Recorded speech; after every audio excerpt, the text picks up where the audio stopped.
Well, good day, everyone. Welcome to the last lecture for the Port Security and Resiliency Planning course. Say that 5 times fast. My name is Randal, Ogrydziak, and I'm going to be your last guest lecturer for this course. I'm the guy that's preventing you from finishing the course, so we're going to have a little bit of fun with this. My discussion will not cover general port security concepts, which you've already had in the many lectures prior. Instead, I'll be discussing port security resiliency from my point of view, and relay a few experiences and some lessons learned, some other things I've seen that might help you out with the port security program, some things that just aren't in the book, more real world. So who am I to be able to talk about this stuff? A little bit of my background. I've served 38 years in the United States Coast Guard. I've worked in missions from port security, coastal, port waterway coastal security, facility safety, facility security, emergency response to chemical and oil releases, hurricanes, all that sort of disaster stuff, waterway management, how to keep ships from clanking together in narrow waterways to big waterways, to law enforcement, and to being a marine inspector going on the big ships and making sure everything inside is working the way it's supposed to. So I've worked as a field responder, and I've also been a commanding officer and a captain of the port, so I've seen things from the ground deck plate to the executive above. Currently, I'm the Director of Security, Facilities, Regulatory Compliance, and Emergency Management at the Port of Beaumont. So over the next 20 minutes, I'm going to discuss some thoughts in the following Maritime Transportation Security Act for ports. So touch a little bit on some of the port security laws and regulations, the facility security team, use of proper terminology. Your head is probably swimming with that right now. A little bit about access control for personnel, vehicles, ships coming into the port, physical security, and then lastly, we'll touch a little bit on emergency management and then the continuity of operations or CAPT planning. So before we get started, trivia pursuit question. How many MTSA regulated facilities as of 2017 are in the USA? Understand that a facility can be a port, can be a chemical manufacturer, could be an oil refinery, but they all have to have a maritime nexus. Answer is 3,494. So here goes.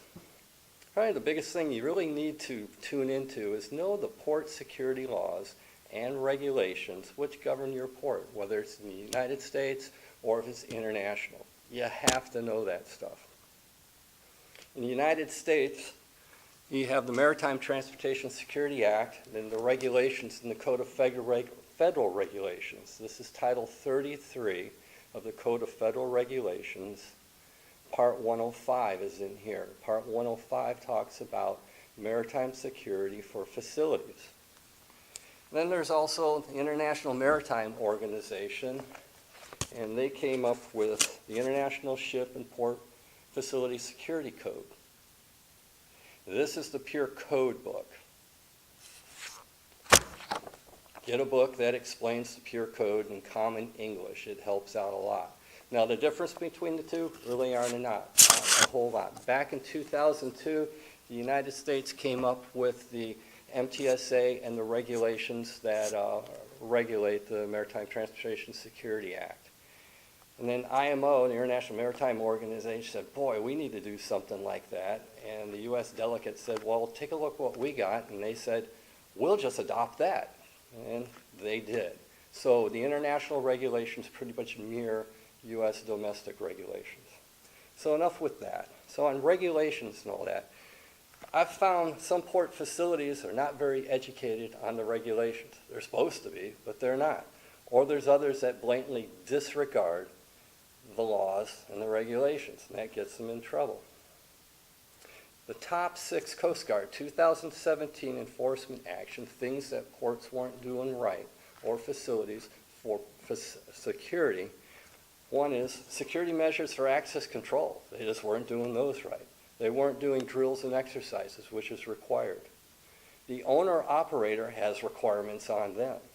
And basically that's to create and support a security organization to operate in compliance with the facility security plan and the Transportation Worker Identification Credential Program. Be amazed that some just have no clue what that is, aren't doing it, or just go, nah, we just don't want to do that. That gets you in trouble. There's also the facility security officer has a myriad of requirements they're responsible for. Number 5, security measures for restricted areas, just not doing them. So you have a place that's called a secure area. You can have a restricted area inside, and there's other protocols that got to go on to get into the restricted area, and nobody cares. That gets you in trouble also. Then with your facility security plan, if you change anything on your port facility on the security side, you have to amend the plan, send it into the Coast Guard, have them look at it, and people just don't do that for whatever reasons. And you got to do an audit every year. A lot of baggage that comes with all this stuff. So why does this occur? That's a good question. My opinion, security doesn't make money for the port. If anything, security is a money thing. You're always asking, I need more money for cameras, I need more money for security personnel, I need to replace fence and all this stuff. So security is also inconvenience. It slows down commerce. Of all the trucks and the people that need to get in to do the port work, you got to vet all them in, and that means everybody's got to have a transportation worker credential.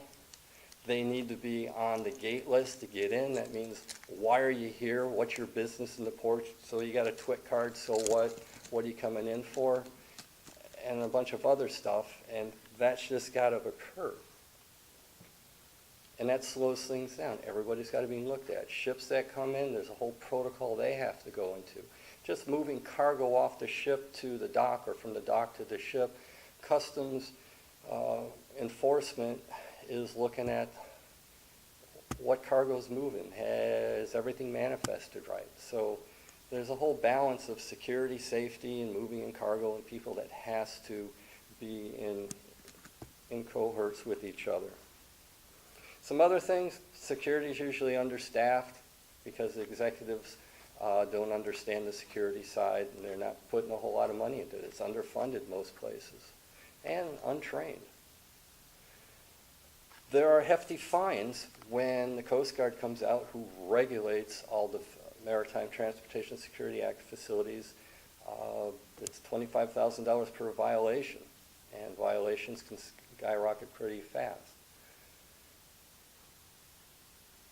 It can also turn into a port being shut down until it becomes compliant. So as captain of the port, I was faced with a port that had issues with compliance with their facility security plan and their security in general. And there were 2-3 incidents that occurred rapidly that made us jump into what's going to plan, finding out people don't know what they're doing. So my direction to my personnel were to go out and work with the facility, help them get their plan up, help with the training, what are they missing to get things going. Over an 8-month period, we had a couple more incidents. The people at the port weren't paying attention, so I put a $100,000 civil penalty on them. Numerous violations. There were those above me that wanted to shut the port complex down. I didn't think it was warranted at that time. But imagine shutting down a major port facility and how the director has to go to the commissioners, the port commissioners, and explain why he wasn't running his port properly. They don't want to go there. So long story short on that one, we got it all mitigated out. The port kept operating. They got the security standards up, but had to use a hammer to get that going because they just didn't want to be compliant. Kind of stupid, but that happens. Takeaway for yourselves on the security laws and regulations: educate yourself on what the laws and regulations are. There are courses you can go to, open the books up. You have to be good at this. Hire a competent security consultant company to help you write your facility security plan, do your annual audits, keep things in compliance with the Coast Guard, help you with your training because it's immense because you're trying to keep the port operational with people coming in and out and stuff going on, and you need some help. Lastly, get to know those who regulate you. Go meet with those officials, talk with them, bring them to your facility, your port, tour around. I always tell them, we had a spot inspection this morning from the Coast Guard. I said, hey, bring all the people out that are new to the area. We'll give them a tour of the port. I welcome new eyes. I'm not scared of them. help us, show us where our weaknesses are at so we can get better at it. Okay, enough of that. Let's talk about the facility security team. So when you look at a port and you see all these people doing security, you probably imagine, boy, they're highly trained, highly motivated, got everything down. Not always. The team can be divided in a couple ways. You can go with a private security team, so basically mall cops, rent-a-cops, and they're not highly skilled. They usually get about 24 hours of training, and then poof, they show up your doorstep, and they have no arrest authority, no detainment authority, no search authority. But that's the private security.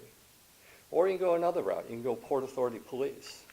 These are personnel that are licensed law enforcement officers for that state that you're in. They can arrest, detain, transport, book personnel into jail, and do all that stuff.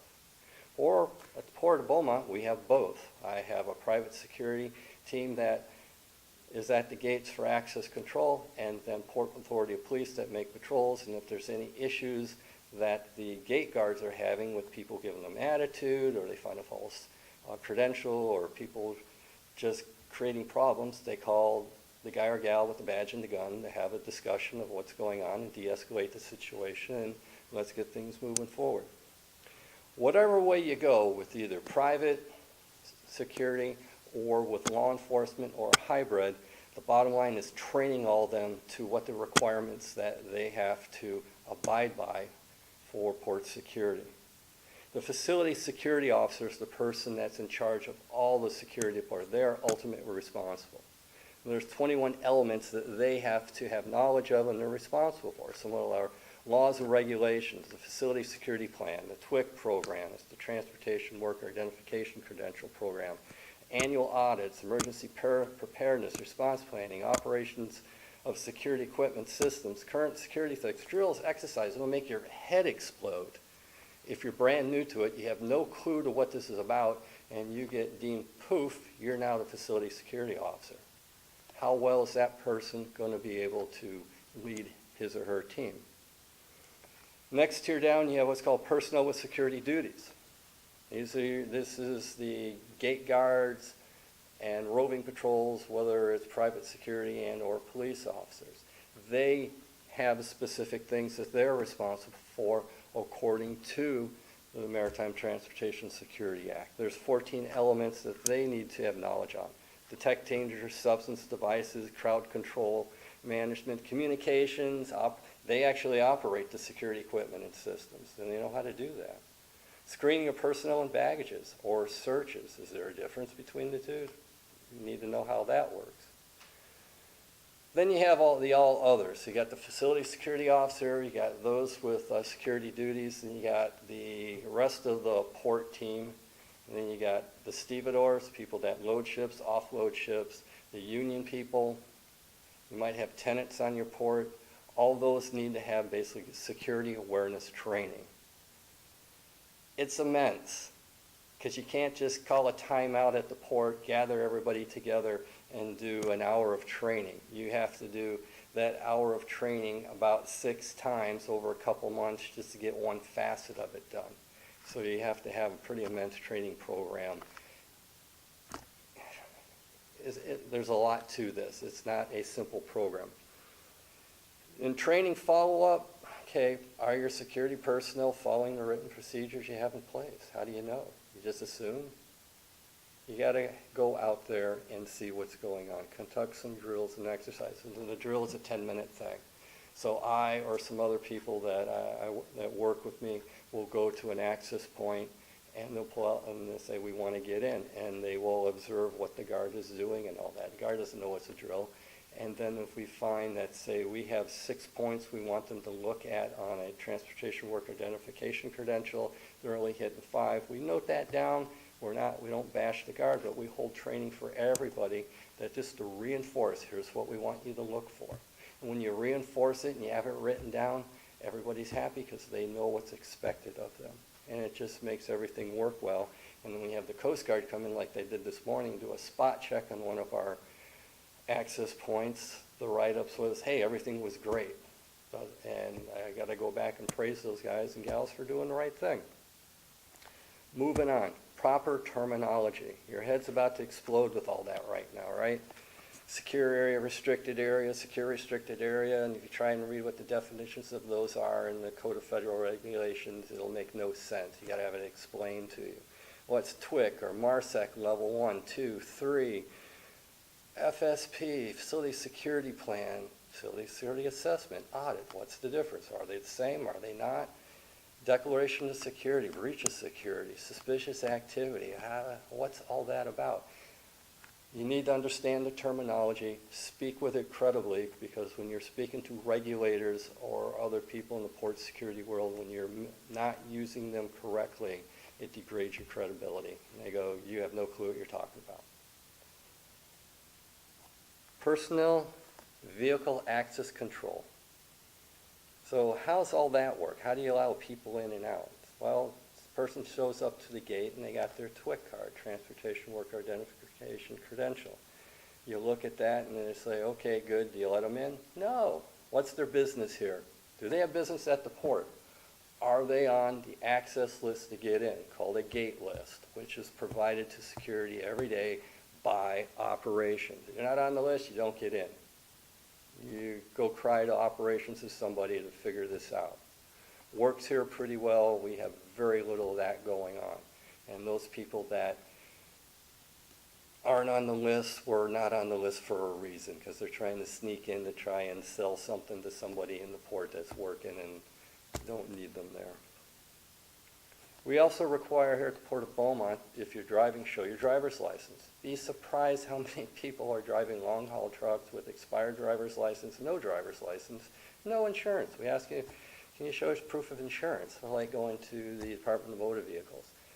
They don't have insurance. Well, we're not going to let you in, because if your private vehicle damages port property, who's paying for that? So these are other things that they don't teach about in the academia book on port security. We do random screenings and searches. I don't know if they talked about this, but screening is what only your private security can do. So you drive up, you have business at the port, show your TWIC card, everything's good. You get random picked for a screening. Park your car over in the screening area, turn the motor off, open all doors, open the glove compartment, open the console in the middle, your trunk, your hood. Please stand outside, and our security guard will make a round and look for suspicious stuff. If they find suspicious stuff, they call port security police officer, who can go in and touch and lift things and, hey, you got a revolver here. Oh, your deer rifle's in the back. Oh, you got 50 rounds of this type of ammunition. We don't allow that in the port. Or, what's this bag of dope doing here? Not a good thing. Why don't you stay right there while I call the local police to have a chat with you? Things like that. So as far as getting lists and all that, ships coming into port, they usually do crew changes. They got to bring on stores and groceries and get parts in. Well, we get what's called a gate list from the ship agent that says, here's the crew that's moving out, here's the crews that's coming in, we got all their names and verification stuff that's needed, here's all the stores they're bringing on, they're going to be by this company with a truck. That's how we allow things in. As if trucks show up, it's like, what are you here for? Well, I'm here to bring cargo to the ship, we don't know you're coming. Please go over there, call the ship, have them talk to us. And operations and security got to work together to make all that mesh. So that's just the dock list, when ships are coming in, what docks are going to. There's a lot of baggage that comes with that. I'll talk a little bit about security camera systems. Everybody wants security cameras. Well, they're good for forensic evidence. They're good for monitoring events, good for access control through electronic gates. But I'll tell you what, they're expensive. Go on Google and price, not a home model, but something that's going to be outside in the environment. A 1080p, high definition, low light, point zoom, tilt camera. About $2,500 a piece. I got over 100 of them here. They last about 5 years, maybe you get 6 or 7, and you got to recapitalize. So I got to recapitalize the program. Every 5 years, I got to turn that stuff over. See, I'm not making money for the port, keeping them secure, but I got to go to my boss. Hey, I need X amount of dollars this year. And he's like, oh, for what? Didn't we just do cameras? I go, yeah, that was cameras X through here. I got to do these now. And he's like, okay, here you go. They're maintenance intensive because it's not just cameras. You got to have, we use fiber cable here, not Wi-Fi, just keeps it secure.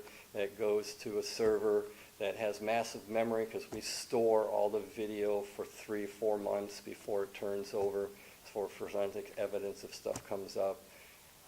It's a huge system. It's always needing maintenance, tweaking on it. And then who's watching your cameras? You got 100 cameras. I've been at some ports before coming here where they got 200 plus cameras and they got 3 people watching a wall of video screens. After about an hour of that, they're numb. They don't see anything anymore. A little trick that we do here at the port, I got 2 people that watch cameras. We have a port picture in the morning, port picture in the evening. Where are the ships going to be? Where's the activity? Where are people coming in and out of gates? We monitor that. That's all you can do. Moving on to physical security. You ever been to places where you see they got, well, I got miles of fence line here. And we keep our fence line shiny and nice and the weeds away from it. So you've probably seen places where it's rusty, the poles are half knocked down, the barbed wires not together. What's that tell you about the security there? So when you got to keep your fences up, you got to keep the wire on. We use razor wire because it is pretty intense. And when people look at it, ooh, I don't want to go there. Again, if I got to replace fence or put a gate in or restring razor wire, I got to go to my boss and go, I need money for security. Again, I'm not making money for the port. Then who's got keys to open and close gates? That gets interesting. I've been to places where I've asked the gate guard, so this gate over here, who's got the key for that? Oh, we gave it to the contractor so they can get in and out early.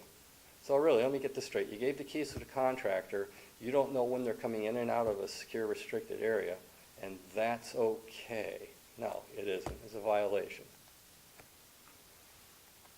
Waterside security, boy, everybody likes to get a boat and drive around the boat. It is cool. Did that in the Coast Guard for a long time, out on the water, tooling around. Okay, if you want a port security boat, the boat's going to cost you about $100,000. Then you're probably going to want all the other stuff to go with the boat. It's another $50,000.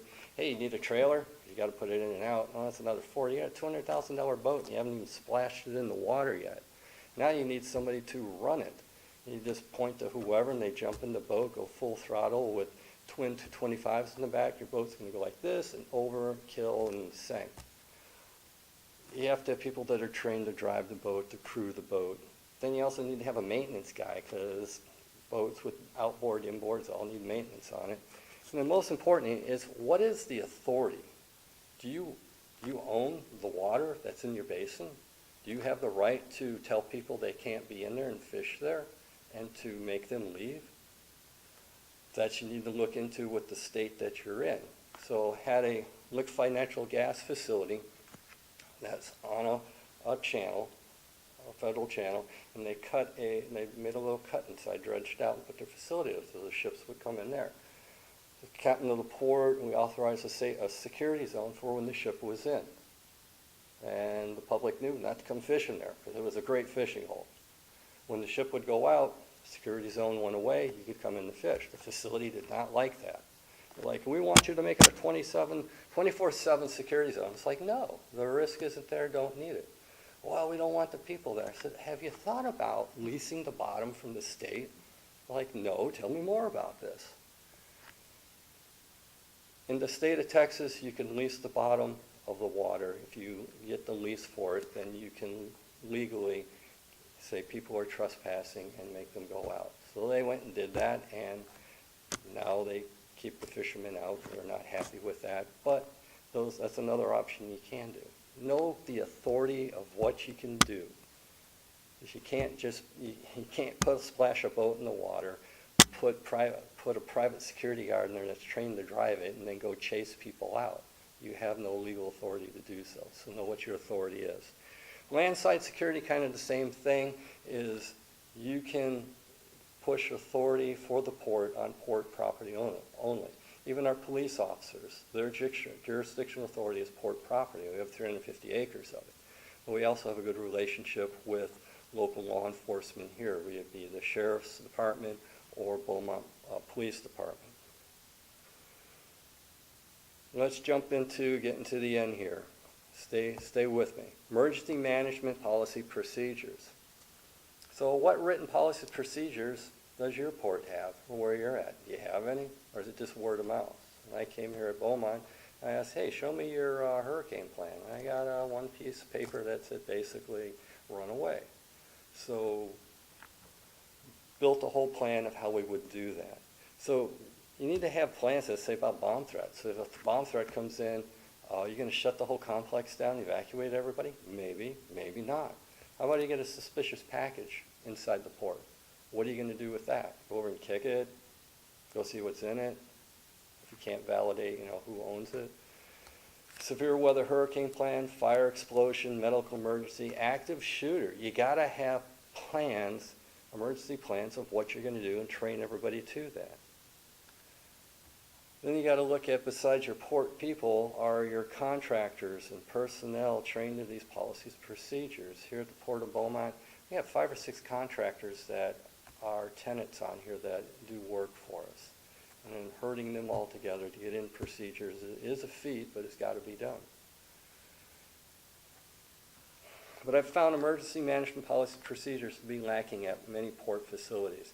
Because you got to have buy-in from upper management. I had to go sell all the things that I wrote up here to upper management, explain to them why and how it'll work, and they're like, wow, that's pretty good. Nobody ever told us about that before, and okay, I got them to sign off.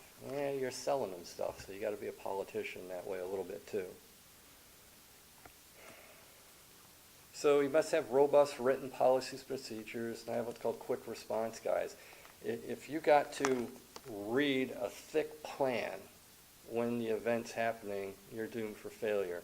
If you have a one-pager, that's the quick response guide because you've trained people to the plan. You flip to that page and you go bomb threat. Number 1, we're going to do this, 2, this, and that.